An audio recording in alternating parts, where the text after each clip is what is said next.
कर्म और अवधारणा। मैं कर्म के प्रश्न पर चर्चा करना चाहूँगा। शुरू में यह कुछ जटिल और दुष्कर लग सकता है, लेकिन मुझे उम्मीद है कि इस पर गहराई से विचार कर हम इसे ठीक ठीक देख सकेंगे, क्योंकि हमारा सारा अस्तित्व, हमारा सारा जीवन कर्म की ही प्रक्रिया है।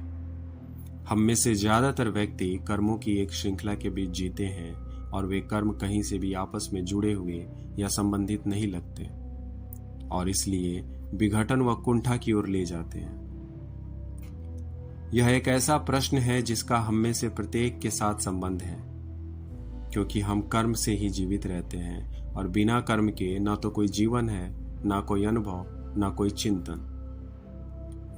विचार कर्म है और चेतना के किसी एक ही विशेष स्तर पर यानी बाहरी स्तर पर कर्म का अनुशीलन करना अर्थात स्वयं कर्म की संपूर्ण प्रक्रिया को बिना समझे बाह्य कर्म में उलझे रहना अनिवार्यतः हमें कुंठा एवं दुख की ओर ले जाएगा। हमारा सारा जीवन कर्मों की ही श्रृंखला है, या ऐसा कहे कि चेतना के विभिन्न स्तरों पर कर्म की प्रक्रिया है। चेतना का अर्थ है अनुभव करना, नामांकित करना और स्मृति के रूप में लेखा जोखा रखना। तात्पर्य यह है कि चेतना चुनौती और उसका प्रत्युत्तर है, अर्थात अनुभूति है, फिर नामकरण या शब्दीकरण और तब स्मृति के रूप में अभिलेखन संचय। यह सिलसिला ही कर्म है। क्या ऐसा नहीं है? चेतना कर्म है और बिना चुनौती एवं प्रत्युत्तर के, बिना अनुभव, नामकरण या शब्दीकरण के, बिना अभिलेखन के जो कि स्मृति है, कोई कर्म संभव नहीं है। कर्म कर्ता को निर्मित करता है। तात्पर्य यह कि कर्ता का अस्तित्व तभी होता है जब कर्म के सामने कोई परिणाम, कोई लक्ष्य हो।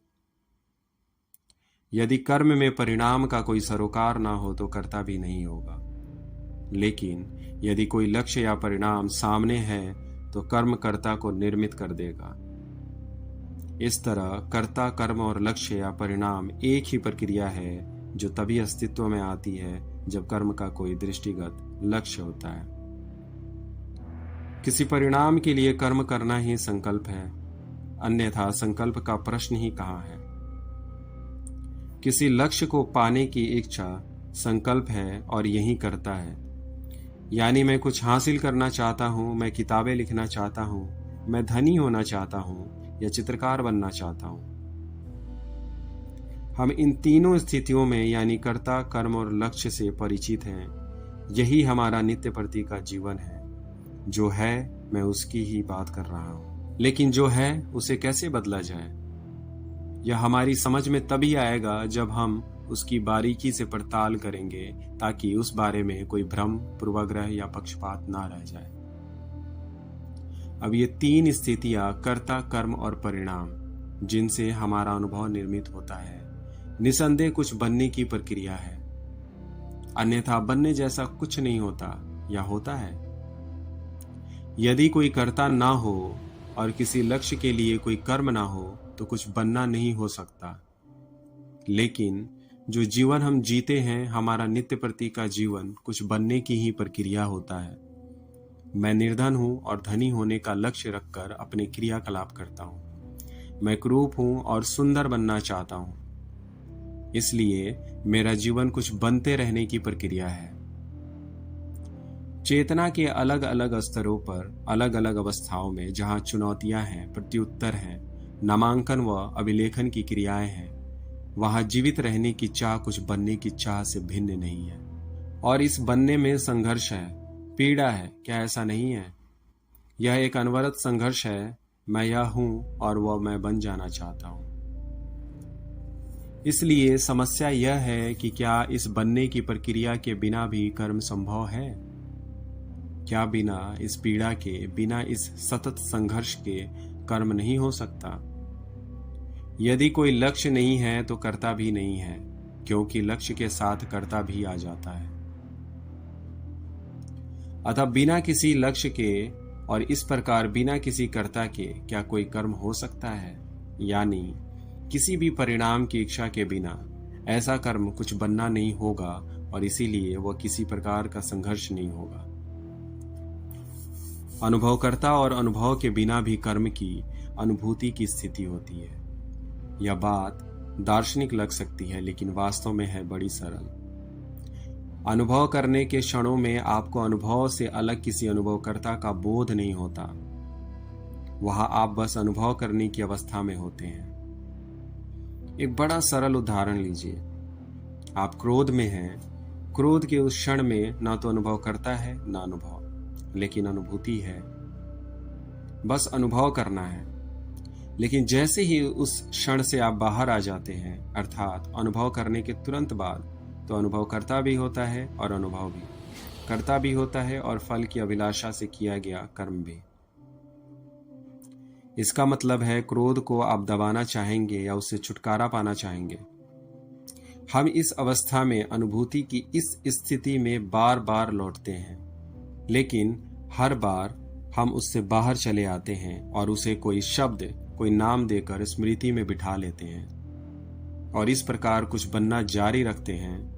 यदि हम कर्म को उस शब्द के मूलभूत अर्थ में समझ पाएं, तो गहरी समझ हमारी सतही क्रियाओं को भी प्रभावित करेगी। लेकिन पहले हमारे लिए कर्म की मूलभूत प्रक्रिया को समझना आवश्यक है। तो क्या कर्म किसी मत या अवधारणा के द्वारा, विचार के द्वारा पैदा होता है? क्या आपको विचार पहले आता है और तब क्रिया होती है, अथवा कर्म पहले होता है और चूंकि वह द्वंद्व ले आता है, आप इसके इर्द गिर्द एक विचार बना लेते हैं?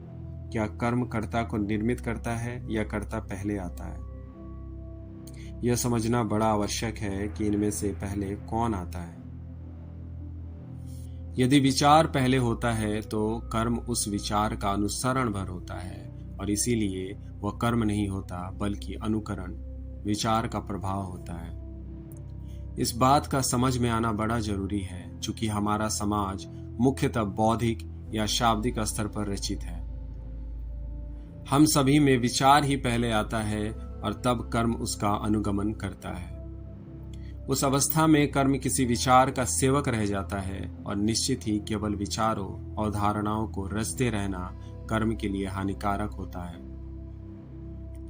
विचार दूसरे विचारों को जन्म देता है, और जब केवल विचारों का ही जन्म होता है तो मतभेद उत्पन्न होता है और समाज उद्भावना, विचारणा की बौद्धिक प्रक्रिया के कारण असंतुलित हो जाता है। हमारी सामाजिक संरचना अत्यधिक बौद्धिक है। अपने अस्तित्व के बाकी सभी पक्षों की कीमत पर हम बुद्धि का संवर्धन कर रहे हैं, और इसीलिए विचारों से हमारा दम घुट रहा है। क्या अवधारणाएं कभी कर्म को उत्पन्न कर सकती है, अथवा वे केवल विचार क्रिया को ही किसी सांचे में ढालती है और इस प्रकार हमारे कर्म को सीमित करती है? किसी अवधारणा के दबाव में किया गया कर्म मनुष्य को कभी भी मुक्ति नहीं दे सकता। इस बात को समझना हमारे लिए असाधारण रूप से महत्वपूर्ण है। यदि विचार कर्म को स्वरूप प्रदान करता है, तो कर्म कभी भी हमारे कष्टों का समाधान नहीं कर सकता, क्योंकि कर्म से पहले हमें यह समझना होगा कि विचार का जन्म कैसे होता है। विचार समाजवादियों के हो, पूंजीवादियों के हो, साम्यवादियों के हो, अथवा विभिन्न धर्म संप्रदायों के उद्भावना का, अवधारणाओं के निर्माण का अन्वेषण करना सर्वाधिक महत्वपूर्ण है। विशेष रूप से ऐसे समय में जब हमारा समाज एक कगार पर खड़ा है, एक और संकट को, एक और विनाश को निमंत्रण देता हुआ। जो कोई भी हमारी अनगिनत समस्याओं के मानवीय समाधान की खोज के लिए वास्तव में गंभीर है, उसे विचारणा की इस समूची प्रक्रिया को सबसे पहले समझना होगा। अवधारणा से हमारा क्या तात्पर्य है? कोई अवधारणा अस्तित्व में कैसे आती है? और क्या अवधारणा और कर्म को एक साथ लाया जा सकता है? मान लीजिए मेरे पास एक अवधारणा है, एक विचार है, और मैं उसे कार्यान्वित करना चाहता हूँ। मैं उस विचार को कार्यान्वित करने की पद्धति खोजता हूँ। कैसे इस विचार को साकार किया जाए, इसके लिए हम उधेड़-बुन और बहसबाजी करने में समय व ऊर्जा की बर्बादी करते रहते हैं। इस प्रकार वास्तव में यह जानना बड़ा महत्वपूर्ण है कि धारणाएं कैसे जन्म लेती है। इनकी वास्तविकता को जान लेने के बाद हम कर्म के प्रश्न पर चर्चा कर सकते हैं। धारणाओं पर चर्चा किए बिना बस यह जान लेना कि कर्म कैसे किया जाए कोई मायने नहीं रखता है। अब प्रश्न यह उठता है कि आप में धारणा कैसे जन्म लेती है। कोई भी सामान्य धारणा, यह आवश्यक नहीं कि वह दार्शनिक, धार्मिक व आर्थिक ही हो। यह विचार की ही प्रक्रिया नहीं तो क्या है। धारणा विचार प्रक्रिया का परिणाम है। बिना विचार प्रक्रिया के धारणा हो ही नहीं सकती। इसलिए मुझे इस विचार प्रक्रिया को ही समझना होगा और तभी मैं उसके परिणाम अर्थात धारणा को समझ सकता हूं। विचार से हमारा तात्पर्य क्या है? आप कब विचार करते हैं? निसंदेह विचार एक प्रक्रिया का परिणाम है। वह प्रक्रिया चाहे स्नाविक हो या मनोवैज्ञानिक।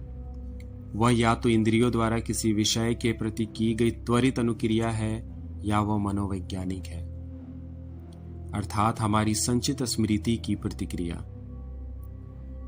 किसी विषय के प्रति स्नायुओं की अनुक्रिया त्वरित होती है और इसके अतिरिक्त मनोवैज्ञानिक अनुक्रिया होती है जो संचित स्मृति का परिणाम है।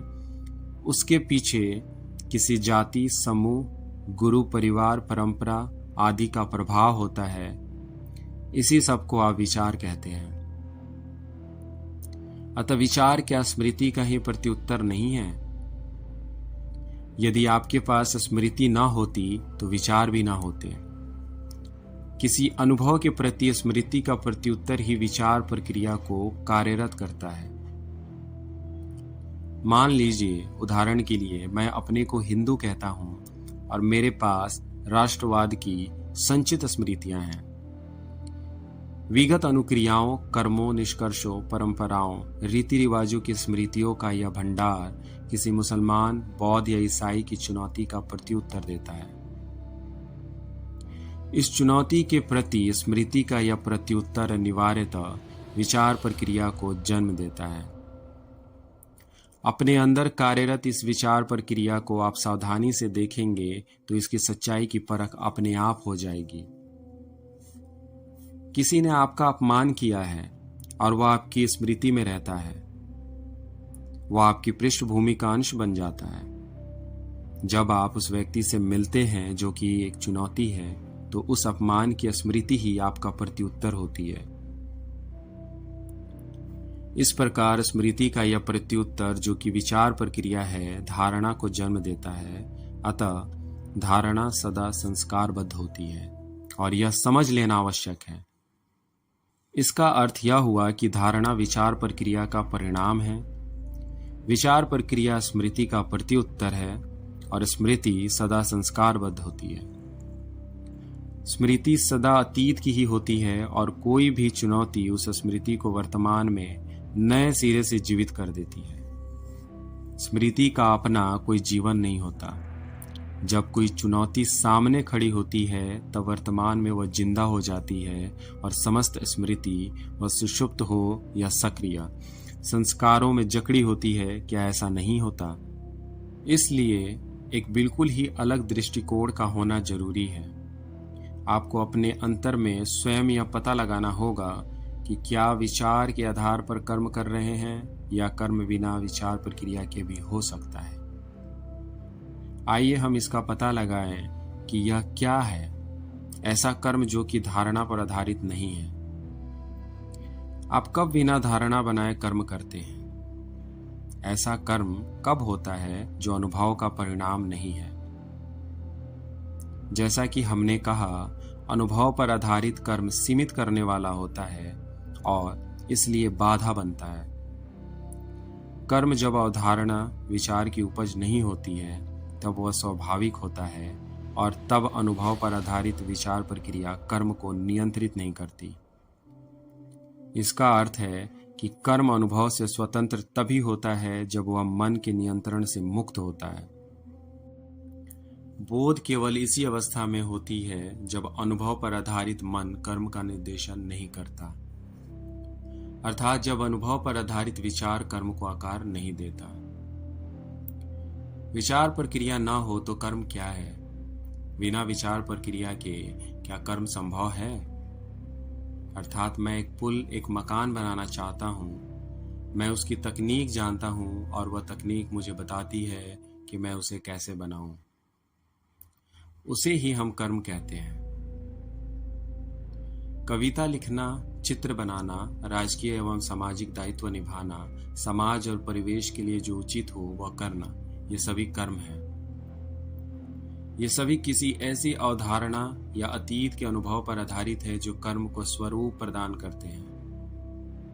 परंतु क्या उस स्थिति में भी कर्म हो सकता है जब कोई उद्भावना विचारणा नहीं होती?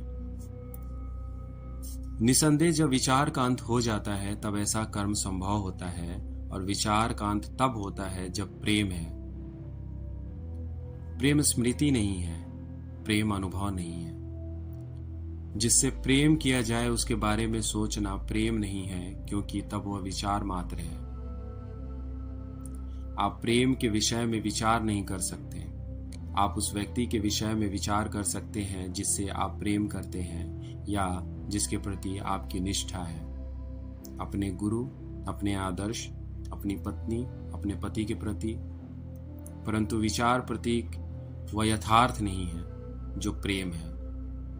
अतः प्रेम अनुभव नहीं है। जब प्रेम है तो कर्म है नहीं। और क्या ऐसा कर्म मुक्ति देने वाला नहीं होता? वह कर्म मानसिक क्रिया का परिणाम नहीं है। विचार और कर्म के बीच में खाई होती है, परंतु वैसी खाई प्रेम और कर्म के बीच नहीं होती। प्रेम और कर्म के बीच ऐसा कोई फासला नहीं होता जो विचार और कर्म के बीच होता है। अवधारणा सदा अतीत की ही होती है, वर्तमान पर वह अपनी छाया डालती है, और हम सदा कर्म और अवधारणा के बीच की खाई पर पुल बांधने का प्रयत्न करते रहते हैं। जब प्रेम होता है जो मानसिक भाव नहीं है, विचारणा नहीं है, स्मृति नहीं है, किसी अनुभव अथवा किसी अभ्यस्त अनुशासन का परिणाम नहीं है, तो वह प्रेम स्वयं ही कर्म है और केवल वही मुक्त करता है।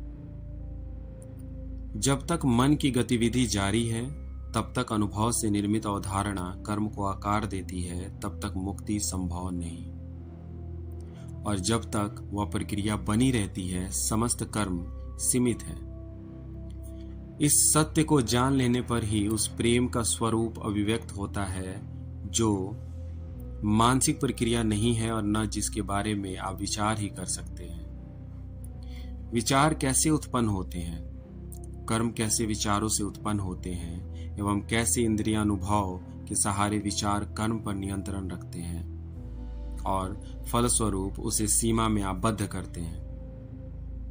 इस समस्त प्रतिक्रिया के प्रति सचेत होना हमारे लिए आवश्यक है। इससे फर्क नहीं पड़ता कि वे विचार किसके हैं, वामपंथियों के या दक्षिणपंथियों के। जब तक हम अवधारणाओं से चिपके रहते हैं हम ऐसी हालत में होते हैं जिससे किसी प्रकार की वास्तविक अनुभूति संभव ही नहीं है। उस समय हम केवल समय के क्षेत्र में जी रहे होते हैं।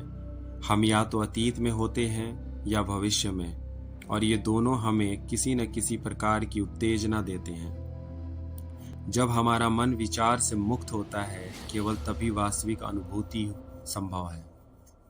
अवधारणाएं सत्य नहीं है, और सत्य तो कुछ ऐसा है जिसका क्षण प्रतिक्षण प्रत्यक्ष अनुभव करना होता है।